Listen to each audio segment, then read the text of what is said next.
بسم الله الرحمن الرحيم. الحمد لأهله والصلاة على أهلها. أما بعد. قدرمنو حاضرینو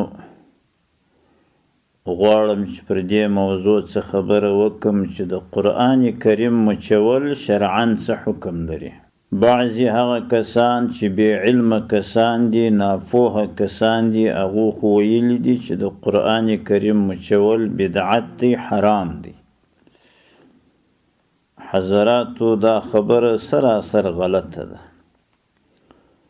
د قرآن کریم مچول دا مستحب عمل دی.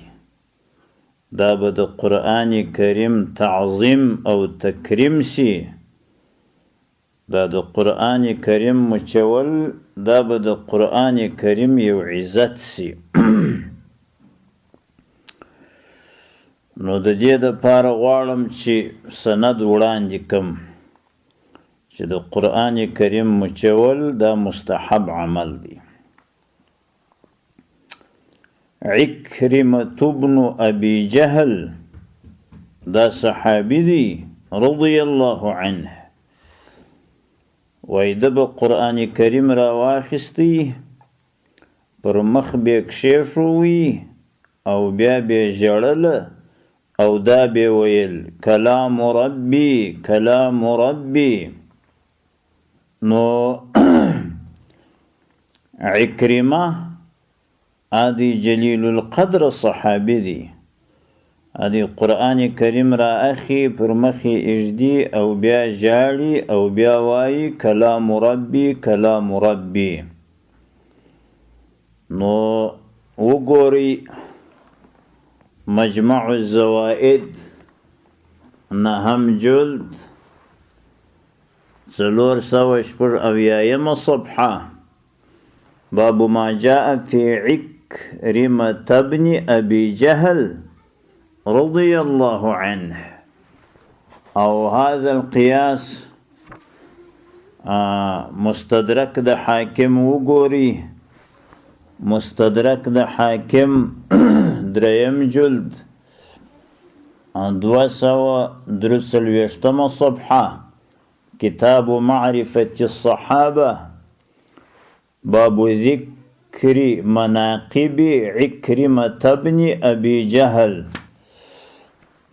نو دا ځایونه وګوري، دغه معلومات به درته وشي. هذا القياس سنن الدارمي 1000 صفحه هلتم دغه خبره ذکر ده. او علامه زرکشي رحمه الله هغه هم په البرهان فی علوم القرآن جلد اول 561 صفحه کې لیکلي ويستحب تقبيل المصحف. وای د قرآن کریم مچول ښه کار دی. لأن عكرمة ابن ابي جهل كان يقبله. عکرمه چې د ابو جهل زوی دی، صحابي دی، هغه به د قرآن کریم مچاوي. دا یو. او زموږ د مذهب معتمد کتاب رد المحتار 5 جلد 246 صفحه کې نو دغه خبره پکې لیکلې ده. دا الدر المختار کې ده، خو د رد المحتار دغه صفحه ده. نو الته دغه عبارت دی ويروي عن عمر رضي الله تعالى عنه أنه كان يأخذ المصحف كل غداه ويقبله. وإذا حضرت عمر رضي الله تعالى عنه سروايتي چې د قرآن کریم را واخستی نو هر سهار بار به مچاوي. ويقول عهد ربي ومنشور ربي عز وجل. او دا به ویل چې عهد ربي ومنشور ربي عز وجل. او بیا ورسته عبارت دی وكان عثمان رضي الله تعالى عنه يقبل المصحف ويمسحه على وجهه. حضرت عثمان رضي الله تعالى عنه اغب قرآن کریم مچاوي او پر مخ به مسح کاوي. نو رد المحتار وګوري پنځم جلد 246 صفحه او هذا القياس مجمع الأنهر وګوري څلورم جلد 224 صفحه او علامة العصر شاه انور شاه کشمیری اغا فیض الباری کی دریم جلد 96 صفحه کی امداس عبارت راوړي. وقبل عمر بن عبد العزيز المصحف. حضرت عمر رضي الله تعالى عنه عمر بن عبد العزيز اغبوي قرآن کریم مچاوي. نو خدای زموږ د پاره بالا حجت سو د صحابه کرامو اعمال د زموږ د پاره حجت دي. پیغمبر صلی الله علیه و آله وسلم هغه څه فرمایي؟ علیکم بسنتی و سنت الخلفاء الراشدین. زما سنت ټینګئ، زما د خلفاء و سنت ټینګئ، خلفاء راشدین. نو په خلفاء پسې اقتدا دا په پیغمبر علیه الصلاة والسلام پسې اقتدا ده.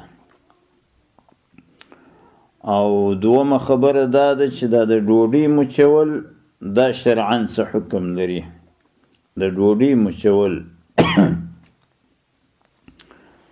نو هغه رد المحتار ته چې ورسو پنځم جلد 246 صفحه الدر المختار الته وګوري. واما تقبيل الخبز فجوز الشافعيه أنه بدعة مباحة وقيل حسنة. أو ورستواي وقواعدنا لا تأبى. شوافع خو جواز ورکړی دی وای دا بدعت یا مباحه یا حسنه. او زموږ قواعد هغه وای د دې ډوډۍ د مچولو څخه منع نه کوي. نو مطلب دا دی چې د ډوډۍ مچول دا هم ناروا کار نه دی، دا حرام کار نه دی، نو دا هم یو جائز کار دی. نو دا که څوک وکړي مشکل نشته. او د قرآن کریم مچول هغه هم هغه دي دلایل درته وړاندې کړله چې د قرآن کریم مچول دا ښه کار دی، دا بدعت و حرام نه دی، دا ناروا نه دی. قرآن کریم مچوي دا به د قرآن کریم د پاره دا یو اکرام یو تعظیم بسی دا مچولې. وصلی الله تعالی علی رسوله محمد و آله و صحبه اجمعین.